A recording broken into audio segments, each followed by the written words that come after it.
আসসালামু আলাইকুম রহমতুল্লাহ। কেমন আছেন আপনারা? ইনশাল্লাহ আল্লাহ পাকের দোয়ায়, আপনাকে দোয়ায় আল্লাহ পাকে আমারে ভালো রাখছে। এই যে কালকে 5ই আগস্ট আপনার গণভবনের ভাঙ্গিয়া ছড়িয়া যাক জুলাই যুদ্ধার স্মৃতি তৈরি করছে, ভালো কথা, খুশি আছি আমরা। তবে একটা কথা, 71 যে দেশ স্বাধীন হয়েছে, দেশে স্বাধীন হওয়ার আগে তো অন্ততপক্ষে স্বাধীনের কথাগুলো বলে তারপরে গিয়ে স্বাধীনতা স্মরণ করে আপনারা 5ই আগস্টের এই জাদুঘর উদ্বোধন করতে পারতেন, তা তো করলেন না।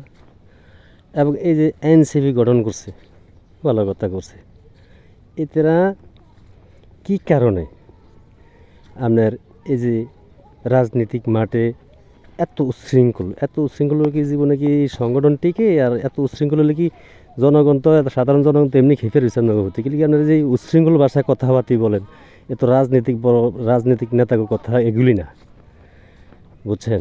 আসলে দল গঠন করছেন আপনারা, ছাত্রতনে আন্দোলনের কোটাতনে শুরু করে আপনারা দল গঠন করছেন, সাধারণ জনগণ যাক আপনার পক্ষে ছিল।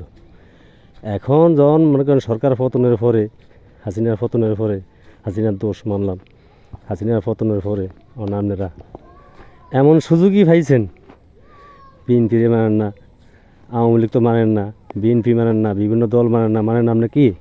আপনারা নিজেরই বড়, আর নিজে যে বড় মনে করে হে বড় না জীবনে। সাধারণ পাবলিক জনগণ 20 কোটি মানুষের বড় মনে করতে তুই বড় হইবেন।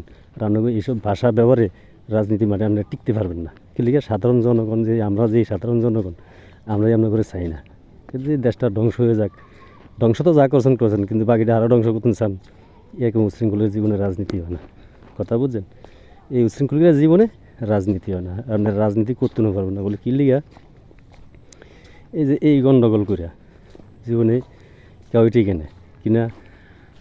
স্বাধীনের পর যে রাজনৈতিক সংগঠনগুলি আছে, এগুলি তো দেখা যাচ্ছে আপনার এগুলি নিয়ে কোনো বেল নাই, জনগণের দ্বারা ফাত্তা নাই। যেন বহুত পুরান দল, যেমন আসামের দল, ডাক্তার কামাল, সংবিধান লেখক, হেয়ার দল, এগুলি হিসাব আছে, জনগণ এগুলি হিসাব করে। আপনারা তো দূরের কথা।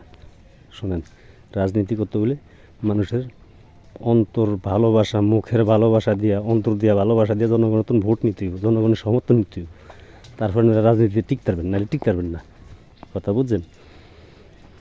আর নাসিরউদ্দিন পাটোয়ারি এনসিপি তো বাদ দেওয়াটাই ভালো, এর কারণে এনসিপি দলটা ধ্বংস হয়ে যাইব, যা তো হইতেছে আরও ধ্বংস হইব। এসব উচ্ছৃঙ্খল কথায় আমরা কোনো রাজনীতি করি না, আমরা রাজনীতির মানুষও না, কিন্তু আমরা সাধারণ মানুষ, দিন এনে দিন খাই, এইটাই আমাকে মেন পরিচয়।